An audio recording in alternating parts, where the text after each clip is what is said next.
So can you see the screen? Yes, ma'am. Okay. So, I mean, today is day 23, and we have covered a lot of things in the last 22 days.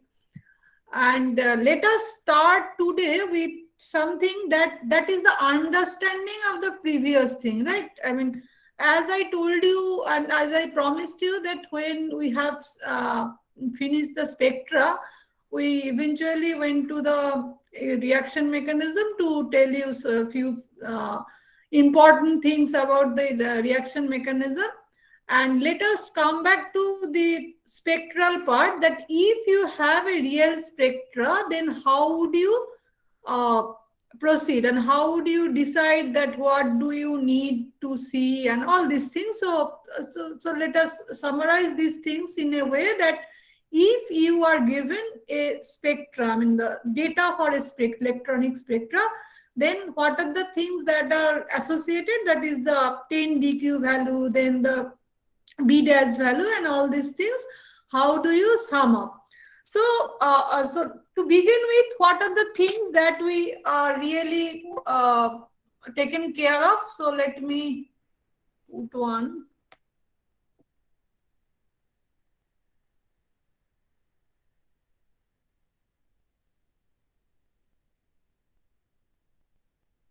So what we have done, we have seen that to understand electronic spectra, so we have proposed some microstates, and then we have some Orgel diagram, right? I am just writing the name, everything I shall come. Then with the Orgel diagram, we can see what are the transition, and then after the Orgel diagram, we are interested with the Tanabe-Sugano diagram. And with all this, we know that what are the spectral features. So to start with, it is for D1 and D4, D6, and D9 system. We know that the lowest state breaks into two different states, and then you have the transition. But in case of the D3, D2, D3, and D7, D8, we have two states, like the two lowest states, the 3F and the 3P state, and that gives you the idea about the spectrum. Now, as you can understand that all these states, again, I mean, this is the all the play actually. If we are interested in DD spectra, then this DD spectra involves 5 orbitals, and it all depends on the ligand that is coming close to the metal. So what are the things? The metal, the ligand, the number of ligand, the approach, the number of ligands, then the how does the uh, ligands approach towards the metal, from which sides, and all these things decides that what will be the energy differences between the states, that you now know very well. So let me define it a little bit, because when we will go to the spectrum, we will see there are differences, and these differences are real. I mean, it is not that ideal. So only one thing I shall explain, and I shall not explain all the cases for D2, D3, D7 or D8, because that becomes uh, too critical. So first, I think for this course, let us first learn what is the very simple things and how do you correlate the simple things. And if you know the simple things, and once you know the once you read the symmetry elements in Omlan's course, you can simply relate. I mean, if you understand these basic things, you can simply relate. Okay, so let me give just one more slides. Okay, now what happens? See, just take one D1 system. So one D1 system, what we have, we are not writing any this spectroscopic term right now. So what we have seen that only one transition, so there will be one new. But there are spectra, they are what we see that the spectra is just like these. So instead of only one peak, we can see two peaks that are very closely spaced. So what could happen? That could happen that these remain in these three states, but these two states actually a little bit of difference is there. And from the differences, we get one new one and one new two. And then you have these two very closely spaced. In some cases, you could see these two things, and in some cases, you just see the broadening of the peak. So this one thing. Now here you have two different changes. So here it could happen, or it could happen that these two states also differentiate. So in that case, again, you have these two and you may have these two. So these all these things things are possible.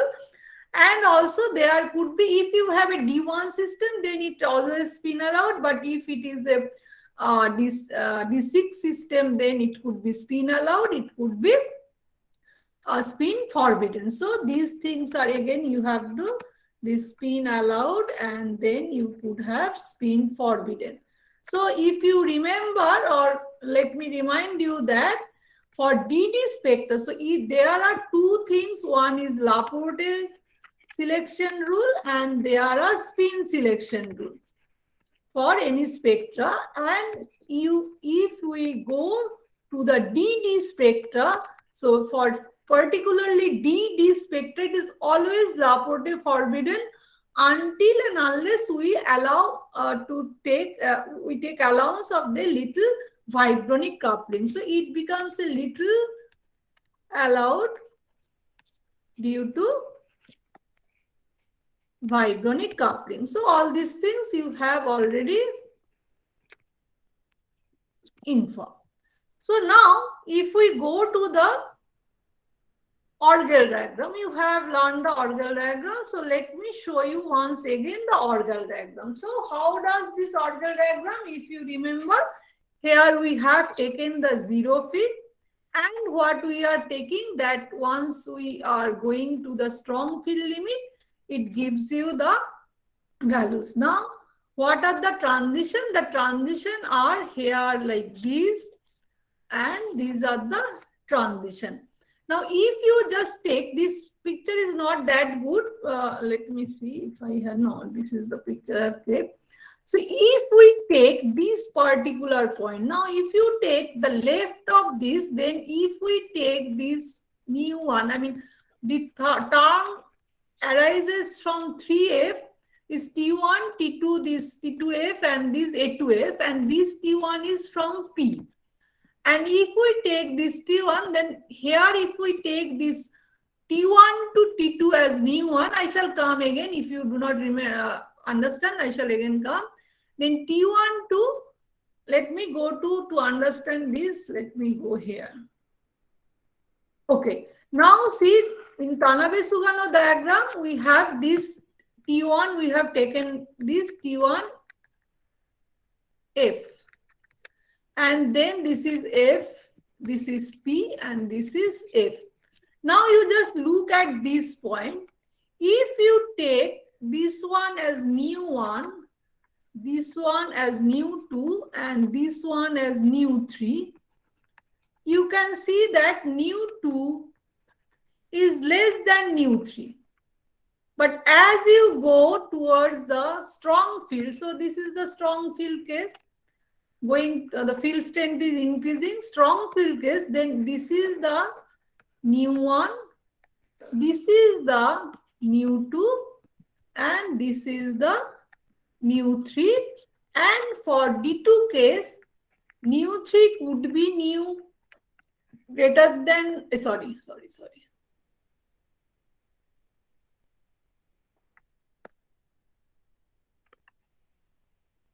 So for D2 case, this nu2 could be greater than nu3 or nu2 could be less than nu3. So now let us first take this view.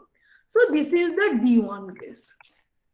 So this D1 case, if we take, this is the only T2G and EG, and this is the only transition, and you can take this as del 0 or 10 dq value, right?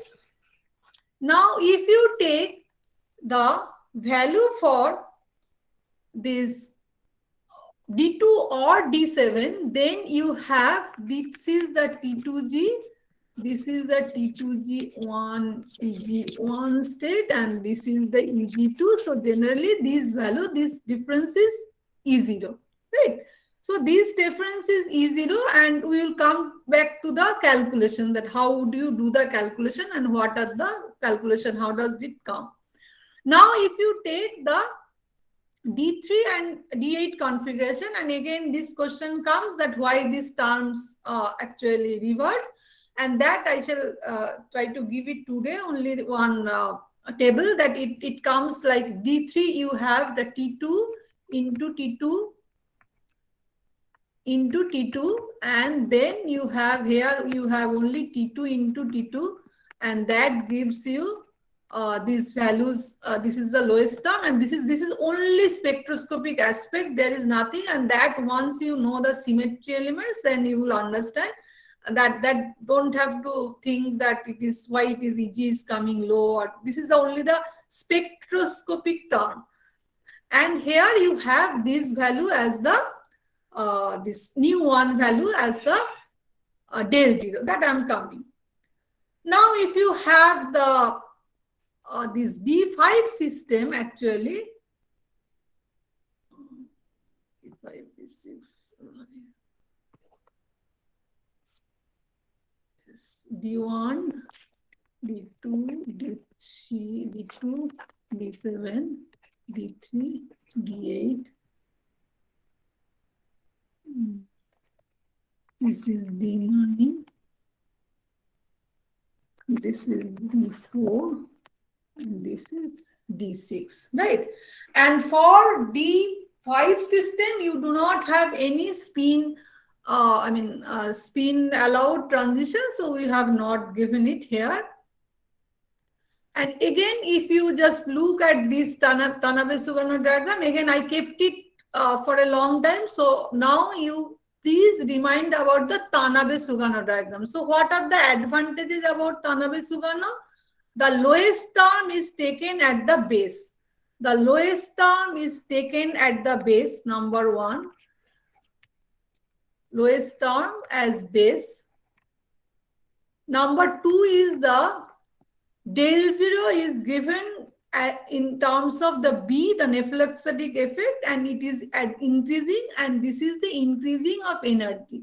So with increasing the del 0, how the energy is changing in particularly with the quantitative measurement, and how does these states are behaving, that the total picture is there. And if you take this total Tanabe-Sugano diagram, then it also shows you the the states that are not included in our calculation, as they are not allowed by spin selection rule, because two selection rules, one is Laporte selection and the second is spin selection rule. And if you have forbidden in both the cases, then the intensity of the color is very poor. But in some cases, even then we could see that light color also, like in the D5 system, all of them are also spin forbidden, but they become for vibration, they become vibronic coupling, they become a little bit of Laporte allowed, and you could see a very pale pink color, and yes, this is invisible and you could see that color, right? So these are the things. Number two is that when we will do the calculation, we could see that what are the how we are taking the information from the Tanabe-Sugano diagram to, to support your data, that you are giving one data and that is supported by this Tanabe-Sugano diagram. If you feed it in this, then you could confirm the data like this. So we will take one particular example, like for vanadium H2O whole 6 3+. So what is this? This is D2 system, right? So this is a D2 system, and this is the Tanabe-Sugano diagram for this D2 system. So let us take another thing, that if you remind that if you have a d orbital and if you have T2G and EG, so the barycenter is remain keep the barycenter at 0. So if you there are 2 electrons, 4 electrons can go, and there are 6 electrons can go. And if you just distribute it in that way, then if you put 2 electrons in T2G, then it comes like this. And if you put these 2 electrons, the first transition, then it comes out to this. And when you put these 2, you have this one. So this is not equal, it is more or less equal. So in case of D2, if you take that transition, then generally nu2 divided by nu1 is close to 2, not always 2, but it remains close to 2. So this is one of the very important information that helps you to understand which transition really you are talking about. So let us go here.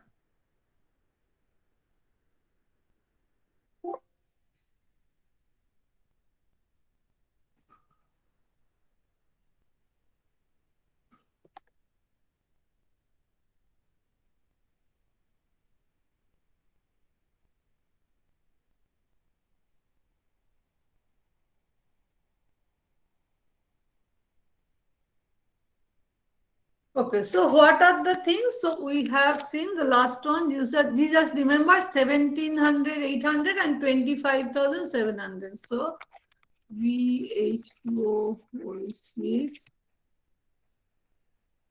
3+. So this is a D2 system. Then 17,000. Am I correct, or it's quite similar, right? Let me check. Okay. Now you see this is 2 transition. Now what are the conditions that you have got from this?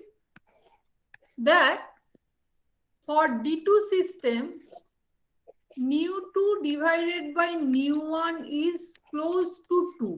It could be less than 2, a little bit less than 2, and a little bit. But here, if we just take 25,700 divided by 1,700, 800, so what does it come? Probably near to 1.45 or 44, right? Like this. Just do it. Any one of you?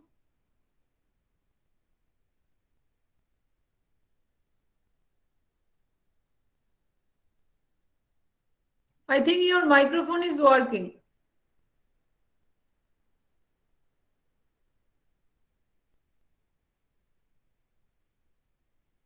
So I'm writing, I do not, because different books have different, a little bit different about this data, and it becomes, so it is all quite like these or 1.5, something will come. So the point is that as this is not close to 2, so you can understand that this, if 1700, 800 centimeter inverse is nu1, then this one is not nu2. If this is not nu2, then this is nu3. Then how would you centimeter inverse, right? So this is nu3. Then how would you take these values? How do you know that these are the values that gives you? So let me again give you some data. That what are the data? That if you take this. I do not know whether I kept this. I have to draw it again.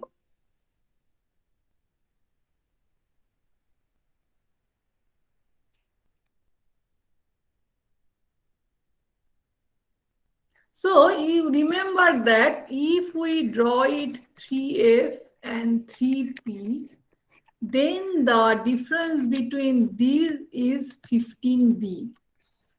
Right? B is the nephelauxetic parameter. Now this 3F, if you just do it, then 3T1G, and then you have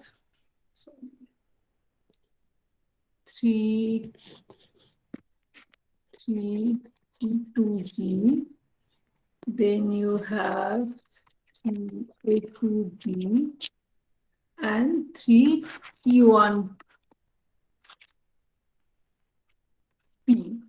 But it crosses and it comes like this, 3A2G. And 3T1P, even if it comes, it goes a little bit over to, there is a term X, original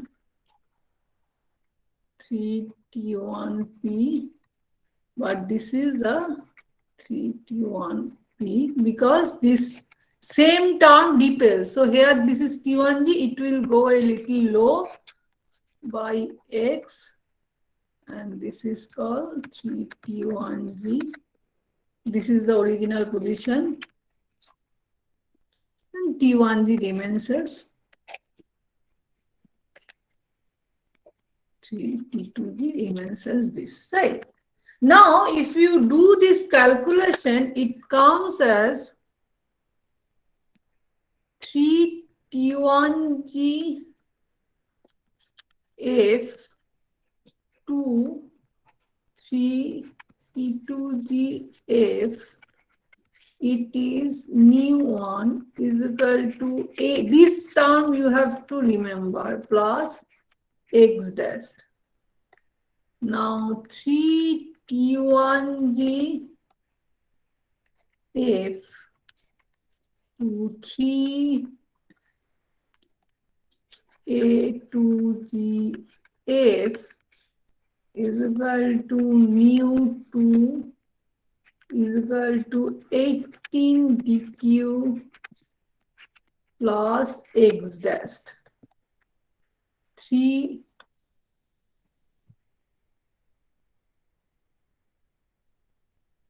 3T1G F to 3T1G P is equal to mu3 is equal to 6 dq plus 15 B test.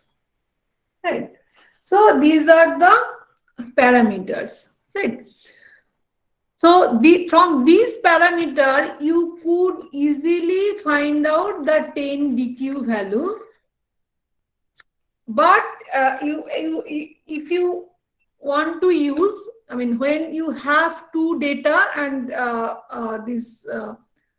you can solve the equation, but when you have, how do you confirm this? So how do you confirm?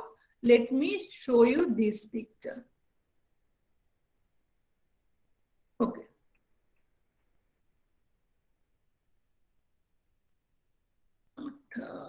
Okay, from this picture. So this picture, can you see the picture? Let me know, then I shall explain it here only. Can you see the picture clearly? Yes, ma'am. Okay.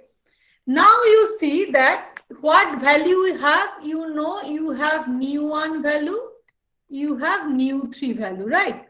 So nu1 value, we have got 1700, 800, we have nu3 value 25,600. See, you in NET exam also, you will not find very difficult question. You will find very small portion from this part. But if you just know how to read it, you can quickly, you will be given all the parameters, right? It's not that you have to measure by your ruler to make all these things. Everything will be given. Now, what you can do, these two are values that you get from the atomic spectra. So you have the value nu3 by nu1. So if you do it nu3 by nu1, you will get the value as 1.44, right? So you will get the value of 1.44, and now you take here the value where this nu3 by nu1 is 1.44. That will be given to you. I mean, here it is given, I'm showing. So you will see that 10 dq by b, there could be two different types of scales. Here it could be given 10 dq by b, and then the values will be on 10, 20, 30, or it could be dq by b that you need to check. Then your value will be 2.8, like 10 dq by b dash is equal to 28, where you could put match this. So you have this nu3, you have this nu2, and you have this nu1, and you do not know nu2 right now. You will find it out from this, or you could calculate. So this 10 dq by b dash value is 28, or dq by b dash value is equal to 2.8. So you just draw a line, this from this point 2.8 vertical line, and it will cross any mark at this nu2 to give you the nu2 value. Now, if you get this nu2 value, now what you will do, now from this point you make, this is the nu2, and if you now took nu2 divided by nu1, you will see this value is close to 2.08.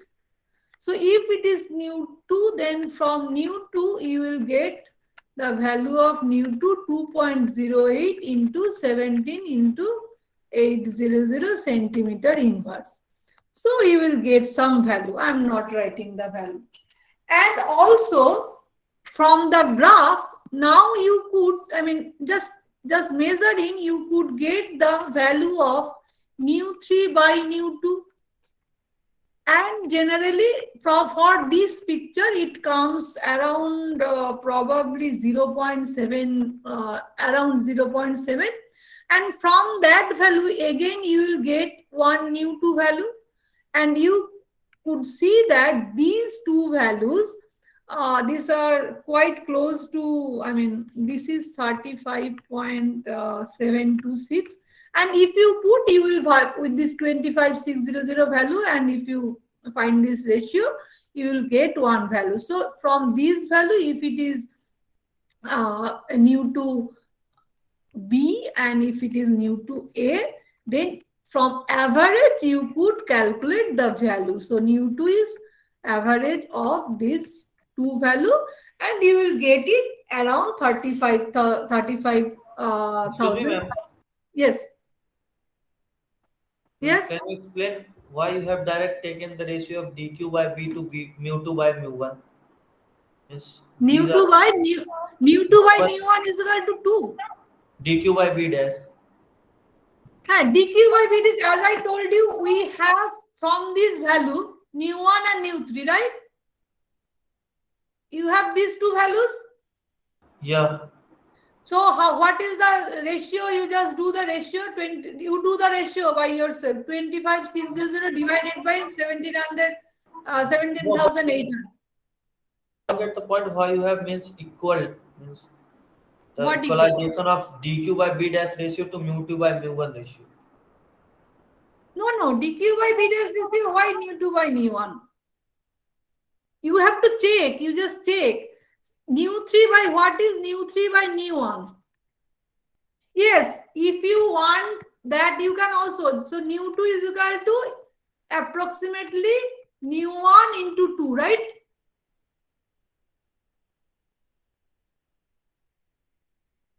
Yes, ma'am. Do you agree? Yes, ma'am. Yes, ma'am. Yes, so do it, write the value.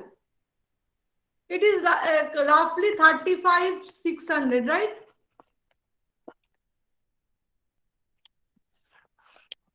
Yes, ma'am. 35. Yes. Now what I am doing, okay, I forgot to tell you. So now what I am doing, that even if you do not know, yes, even if you do not know, then also you can find it out. If you somehow you forgot or you have been told to check the value, right?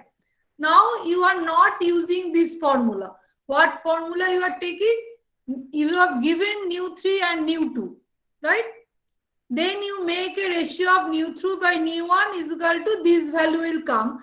And I'm telling you that you don't need to do this with ruler or something. But if you do that, then at what value of this 1.44, at the value is 1.44, it will come at this point. Because as you can understand that these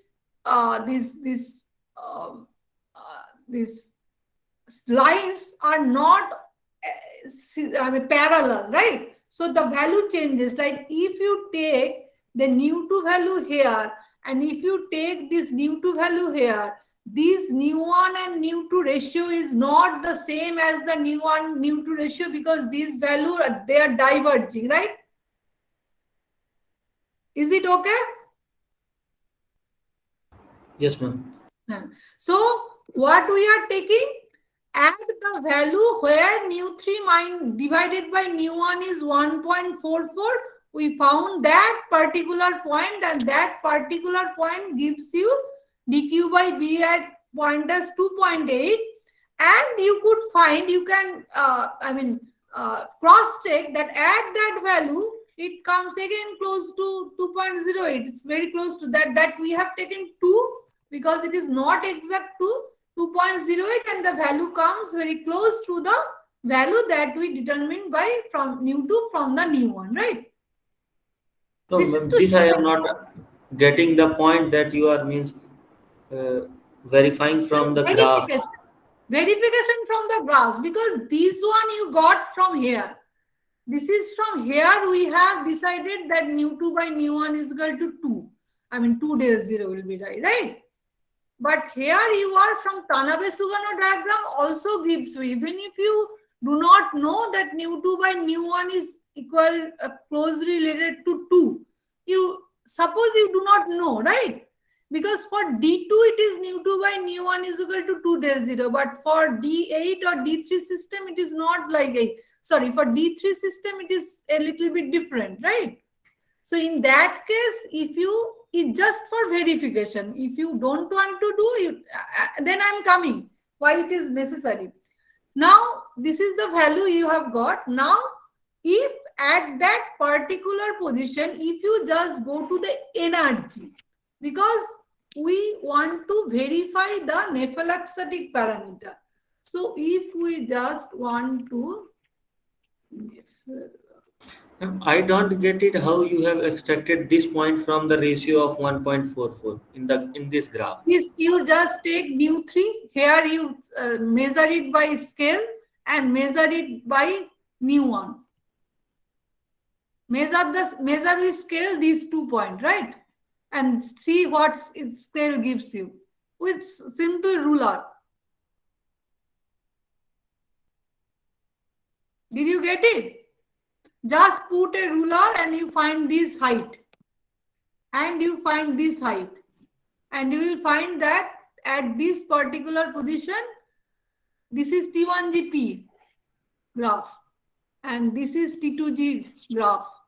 So from this ratio, if this is a P, this is Q, this is S, then if you just make PS by QS, at this particular position, it is 2.8, it will come as this nu3 by nu1 is equal to 1.4. Is it clear now? Yes, ma'am, I am getting it. So this is for verification that how the Tanabe-Sugano diagram is useful. Now if you go to the energy, so you just took the point for new one, it is 25.9. So you have 10 dq by b dashed is equal to 28, and you have, or you can write new 1 by b dash, or sorry, or this is another thing, new 1 by b dash is equal to 25.9, and from there you get a b dash value is equal to, you, if you calculate, you get 664.1. So this is from 1 point for new 1. Now you take the new 3 graph. This is, if you extrapolate, it will come as new 3 by b dash is equal to 38.6, and if it is 38.6, then you will get b dash value is equal to 663.2. so you just that they are very close, and on average if you take this value as 664, then 10 dq divided by b dash is equal to 28, and then 10 dq is equal to 28 into 664. You will get that your 10 dq value also from this. And this is very small place. And if you just go for vanadium, this B is equal to B in ephyloxetic ratio is actually 860. And you are getting your B dash is close to 664. And now you can find this beta is equal to B0 by beta dash. So you take a little time to process. So all these things can be calculated. They are very easy, but you have to go through these processes. So you are verifying that yes. So what are the verification? That yes, if we take D2 system, then nu2 is equal to 2 into nu1. First thing you have verified. The second thing you have verified from the graph, we can find out the 10 dq value, just finding the b dash value from the energy. Also, without the help of, even if you do not know nu2, you can find out the nu2, even if you do not know that nu2 is equal to nu1. So all these things you can find from your data, and it correlates. So now you understand that this Tanabe-Sugano diagram actually takes care of so many things. So it is not that you will understand. So you just read every point and you will get it. Let me do one thing. Sorry. So let me color code it. This is the one thing.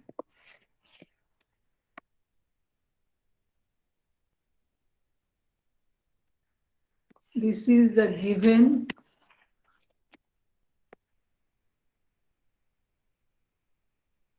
This is the finding of or verifying the nepheloxetic parameter.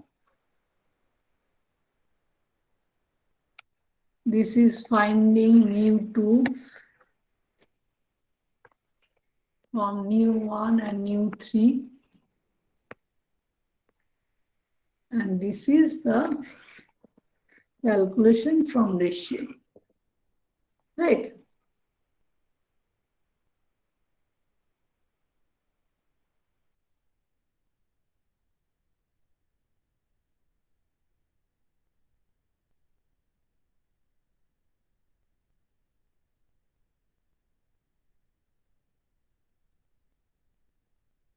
They will given this point, they will given this point, this point, this point, everything they will given, they will just tell you to find out the B dash.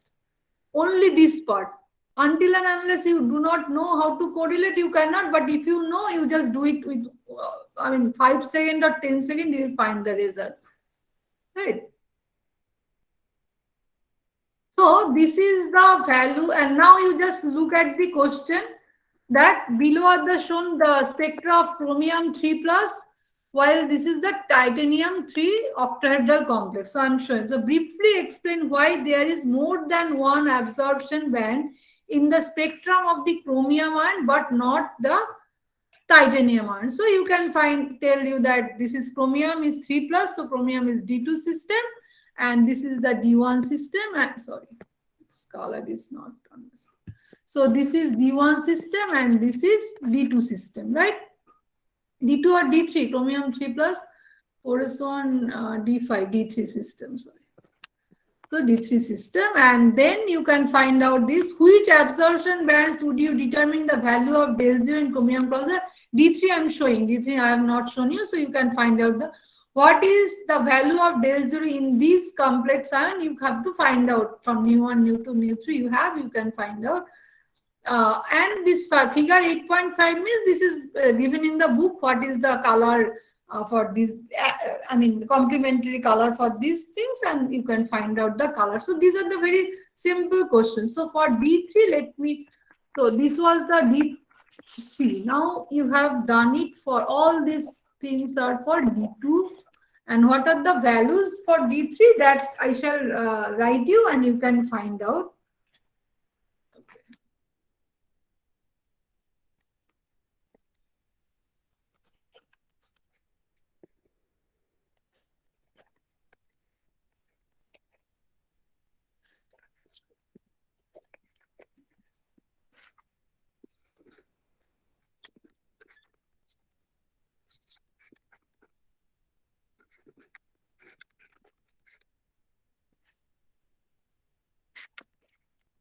These are not in scale, right?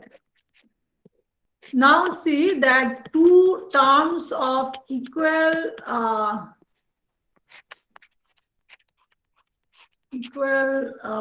symmetry do repel. So here it will go a little up, it will go a little down.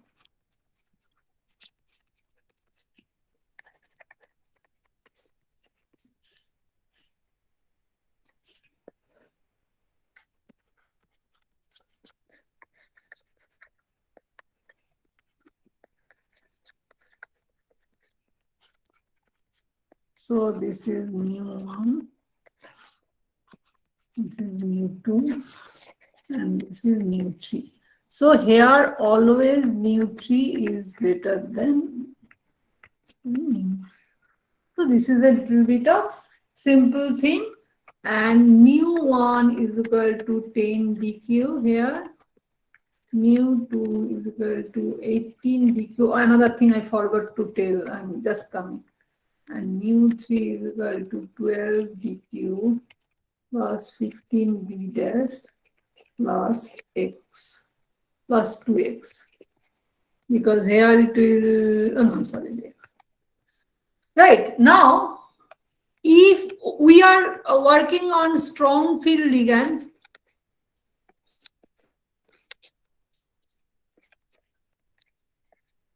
let me show. So this X,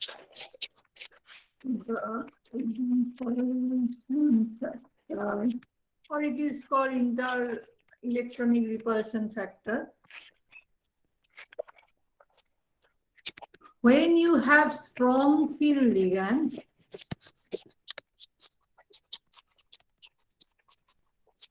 you can ignore X. And very weak field ligand,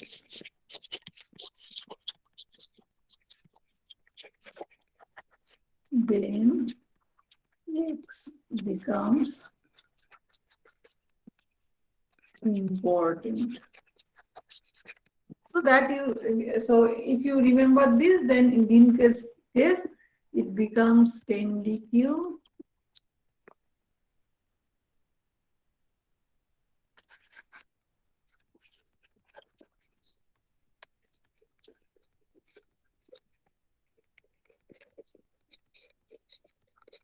plus 15 meters. So if you just look at this problem, so what is which absorption will determine the value of D0? So this mu1. So this is 19,000. So here there could be another question that I am telling you, the question that if this is the 10 DQ value corresponding, and here it is D1 system, so it the average of it is at 27,000 10 DQ value. So the question may come that tell which one is for this L and L for chromium and titanium. If you consider that this chromium and titanium effect is not there, which one has is the stronger field ligand? So definitely, if it is around 19,000 and if it is 27 centimeter invert, so in that way you have to find out that which one has the is the strong field ligand. So I think that part is important. I mean, this much of information is okay for your standard and what you understand, and what I could not tell you, that I'm telling you that what you have, what is not covered, and that things I shall tell you to try to understand after Amlan's class. You can come back to me, or I can request the transition metal 4, I mean the transition metal 2 course that include at least 1 or 2 classes to explain these things too. So what happens, you have pure octahedral, and all these spectroscopic terms are based splitting is based on octahedral geometry. So two things may happen. The energy of orbitals may change. Number 1 for Jahn-Teller, and number 2 for change in geometry.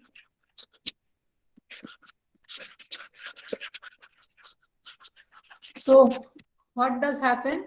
For Jahn-Teller, as you have seen that D1 and D9, the geometry, the energy levels change, and for change in geometry like octahedral to D3, and then there are, I mean, then to C2, these geometry changes take place, and you can see a little bit of change in the spectra, and but you will not generally till your competitive exam, all the competitive exam doesn't include all these things. If you want to read a lot more about these things for spectroscopy, then only you will need to face all these things. But if someone has interest, you may ask me, I shall personally tell you, otherwise we will not put it in the course material for this CH3101, right? So if you have any question, please let me know.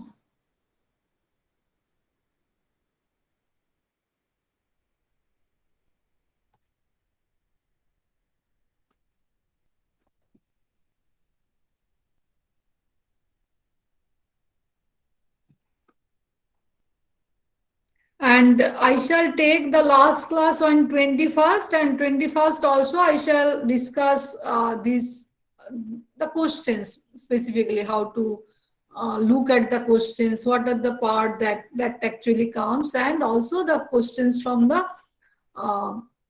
this reaction mechanism also. Very small amount of reaction mechanism we have covered, but that part I shall discuss.